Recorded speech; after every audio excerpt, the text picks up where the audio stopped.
টাকি মাছ কেটে নিলাম। টাকি মাছের মরিচ খোলা দেব, সাথে টমেটো দিব। এখানে টমেটো নিয়ে নিলাম। এখানে সিম আলু কেটে নিলাম। এখানে মাছ নিলাম। সিম আলু দিয়ে মাছ দিয়ে রান্না করব। এখানে ভাত বসিয়ে দিলাম। এখন আগে সিম আলু রান্নাটা বসিয়ে দিব। তার জন্য আগে মাছগুলো ভেজে নিব একটু। আসসালামু আলাইকুম, সবাই কেমন আছেন? আলহামদুলিল্লাহ, আমরা ভালো আছি। আজকে আবার নতুন একটা ভিডিও নিয়ে আসলাম। এই মাছগুলোর মধ্যে একটু লবণ, মরিচ, হলুদ দিয়ে দিলাম, একটু রসুন বাটা দিয়ে দিলাম। এগুলো একটু মেখে এখন একটু মশমশা করে ভাজি করব। এই তেল গরম হয়ে গেছে, মাছগুলো দিয়ে দিব। এখন এদিকে বাচ্চাগুলো কষে গেছে। এই মাছের একটু ভাজা হয়ে গেছে, অপর তেল দিয়ে দিলাম। এসে একটু মশমশা করে ভেজে নিব। মাছ ভাজা হয়ে গেছে, এখন নামিয়ে নিলাম। এই তেলে সিদ্ধার্থটা বসিয়ে দিব। মাথাটা একটু মশমশা করে ভাজলাম। তেলে মশলাগুলো দিয়ে দিব এক এক করে। মশলা দেওয়া হয়ে গেছে। মশলাগুলো এখন তেলে বেশ কিছুক্ষণ কষিয়ে নিব। মশলা কষানো হয়ে গেছে, পানি দিয়ে দিলাম। পানি দিয়ে একটু মিক্স করে নিলাম মশলাগুলো। পানিগুলো একটু বেশ করে দিয়ে দিলাম সিম আলু। এখন এগুলো একটু ভালোভাবে মিক্স করব। মিক্স করা হয়ে গেছে, এখন বেশ কিছুক্ষণ জাল করব। ভাতও হয়ে গেছে, ভাতের মাছ একটু দিয়ে দিলাম। সিম আলুটা কষানো হয়ে আসছে, আর একটু কষিয়ে নেব।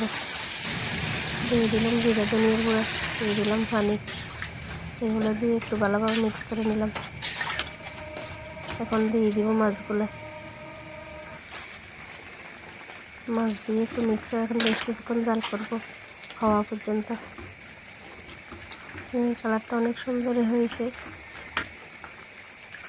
এখন টাকি মাছ রান্নাটা বসিয়ে দিব। কড়াই বসিয়ে তেল দিয়ে দিলাম, পেঁয়াজ দিয়ে দিলাম। পেঁয়াজগুলো একটু লাল লাল করে ভেজে পানি দিয়ে দিলাম, যাতে পেঁয়াজটা পোড়া না যায়। এখানে এক এক করে মশলাগুলো দিয়ে দিলাম একটু বাটা মরিচ আর একটু গুঁড়া মরিচ, একটু জাল জাল করে ভুনা করব। এগুলো এখন ভালোভাবে কষিয়ে নিব। এখানে কোনো জিরা ধনিয়ার গুঁড়া ব্যবহার করব না। এদিকে সিমটাও রান্না হয়ে আসছে, ধনিয়া পাতা দিয়ে দিলাম। ধনিয়া পাতা দিয়ে একটু মিক্স করে নামিয়ে নিব। এই সিম রান্নাও রেডি, নামিয়ে নিলাম। এদিকে মশলাটাও কষানো হয়ে গেছে, এখন মাছগুলো দিয়ে দিলাম। মাছ দিয়ে এখন বেশ কিছুক্ষণ কষাবো মশলার সাথে। এদিকে পাতের পাতিলটা একটু চাকা দিয়ে দিলাম। মাছ কষানো হয়ে গেছে, এখন পানি দিয়ে দিলাম টমেটোগুলো একটু ভালোভাবে মিক্স করবো মাছের সাথে। বেশ কিছুক্ষণ জাল করে নিব। এই যে টমেটো দিয়ে মাছ কষানো হয়ে গেছে, এখন পানি দিয়ে দিব। পানি দিয়ে একটু মিক্স করে নিলাম। এখন শুকনো হওয়া পর্যন্ত জাল করব।